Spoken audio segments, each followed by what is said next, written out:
తాత మామిడికాయలు అమ్మడానికి ట్రాక్టర్ల లోడ్ తీసుకొచ్చింది నువ్వేనా? నేనేనమ్మా. ఎక్కడంత లోడు? మార్కెట్ యార్డ్ లో పెట్టానయ్యా. మన జగనన్న మామిడి రైతులను పరామర్శించడానికి మన బంగారు పాళ్యం వస్తున్నాడు. నువ్వు మామిడికాయ లోడ్లను ఇచ్చావనుకో తీసుకెళ్లి రోడ్ల మీద పడేస్తాం.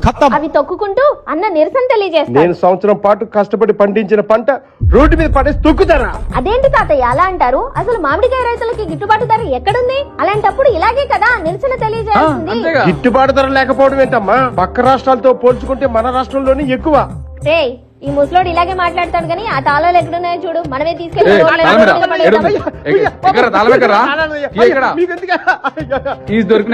వెళ్ళి ఆ లోడ్లు తీసుకురా రోడ్డు మీద పడేద్దాం. పోరా. నేను కష్టపడి పండించుకున్న పంట అయ్యా. నా పంటను రోడ్డు పాలు చేయకండి బాబు. నా పంటను రోడ్డు పాలు చేయకండి బాబు.